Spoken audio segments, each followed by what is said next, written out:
নমস্কাৰ আপোনালোক সকলোকে পুনৰবাৰ আপোন নিউজৰ অন্য এটা ভিডিঅ' লৈ স্বাগতম জনাইছো। আপোনালোকৰ ৰেচন কাৰ্ড আছে নে নাই বাৰু কমেন্ট সেকশনত জনাওকচোন। বিহুৰ সময়তে আপোনালোক সকলোৰে কাৰণে ওলাই পৰিছে এটা ভাল খবৰ। যিসকল লোকৰ ৰেচন কাৰ্ড আছে তেওঁলোকৰ কাৰণে এটা ভাল খবৰ ওলাই পৰিছে। তো সেই ভাল খবৰটোনো কি মই আজি আপোনালোকক এই সম্পৰ্কে জনাম। তো ভিডিঅ'টো প্ৰথমৰ পৰা শেষলৈকে চাই থাকিব। মই শ্ৰীপান গগৈ, আপোনালোকে চাই আছে আপোন নিউজ। আহক আৰম্ভ কৰোঁ আজিৰ ভিডিঅ'। আগবাইছোঁ আজিৰ খবৰটোৰ ফালে। ৰেচন কাৰ্ড বৰ্তমান সময়ত এনেকুৱা এখন ডকুমেণ্ট বা এনেকুৱা এখন কাগজ যিখনৰ জৰিয়তে কেৱল ৰেচন লাভ কৰাটোৱেই মেইন উদ্দেশ্য তেনেকুৱা নহয়। ৰেচনৰ লগতে আপোনাক প্ৰমাণ কৰে যে আপুনি এজন দুখীয়া মানুহ আৰু ৰেচন কাৰ্ড থাকিলেই আপুনি বিভিন্ন ধৰণৰ চৰকাৰী আঁচনিৰ সুবিধা লাভ কৰে। আপোনালোকে যদিহে চৰকাৰী ঘৰ পাব লগা হয় ৰেচন কাৰ্ড লাগিব। অৰুণোদয় আঁচনিৰ পইচা পাবৰ কাৰণে আপোনালোকক ৰেচন কাৰ্ড লাগিব। চৰকাৰী গেছ পাবৰ কাৰণে আপোনালোকক ৰেচন কাৰ্ড লাগিব। মুঠৰ ওপৰত চৰকাৰী আঁচনিৰ সুবিধা পাবৰ কাৰণে আপোনালোকক ৰেচন কাৰ্ড দৰকাৰ। ৰেচন কাৰ্ডৰ অবিহনে আপোনালোকে চৰকাৰী আঁচনিৰ সুবিধা নাপায়।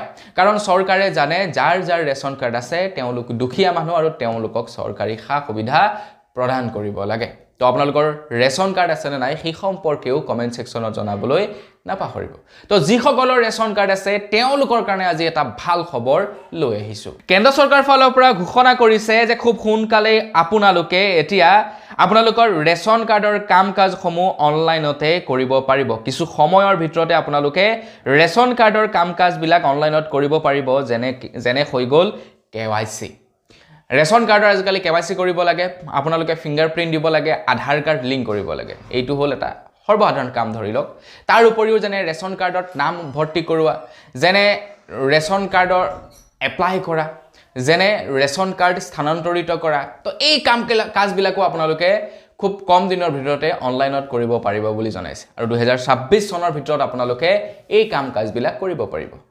বৰ্তমান সময়ত আমাৰ ৰেচন কাৰ্ড এখন আবেদন কৰিবৰ কাৰণে যিজন নেকি কণ্ট্ৰলৰ দোকানী থাকে তেখেতক ৰিকুৱেষ্ট কৰিব লাগে যে ৰেচন কাৰ্ড এখন দি দিয়ক না।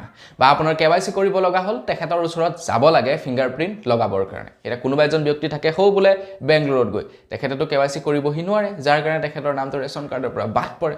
কিন্তু এতিয়াৰে পৰা আপোনালোকে এই কাম কাজবিলাক অনলাইনতে কৰিব পাৰিব। ৰেচন কাৰ্ডত নাম অন্তৰ্ভুক্ত কৰা, ৰেচন কাৰ্ড আপোনালোকৰ স্থানান্তৰিত কৰা বা ৰেচন কাৰ্ড দুভাগ কৰা, ছেপাৰেট কৰা, বা ধৰি লওক ৰেচন কাৰ্ডৰ বাবে আবেদন কৰা।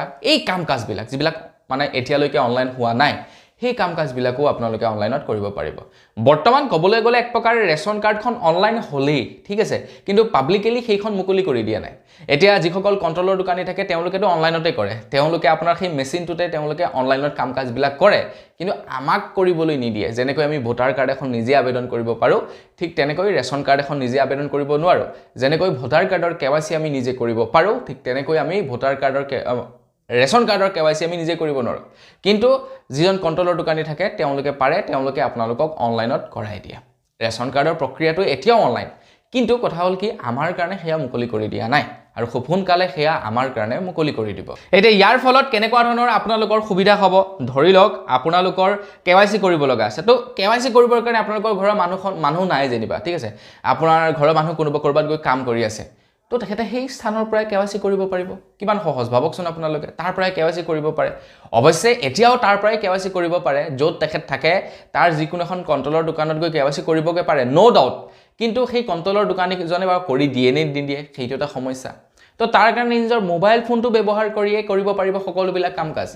নিজৰ মোবাইল ফোনটোৰ জৰিয়তে আবেদন কৰিব পাৰিব, ছেপাৰেট কৰিব পাৰিব, তাতে নাম ভৰ্তি কৰিব পাৰিব, অনলাইনত KYC কৰিব পাৰিব। ইয়াতকৈ আৰু কি ফেচিলিটি লাগে।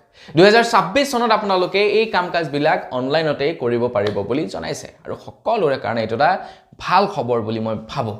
তো আপুনি কি ভাবে কমেন্ট সেকশনত জনাব। আজিৰ খবৰটো জানি যদি ভাল লাগিলে লাইক এটা কৰি যাব। চেনেল যদি ছাবস্ক্ৰাইব কৰা নাই ছাবস্ক্ৰাইবটো কৰি ল'ব। তো আজিৰ ভিডিঅ'টি মানে পুনৰ এটা ভিডিঅ' লগ পোৱাৰ আশা ৰাখিছোঁ। ধন্যবাদ। জয় অসম।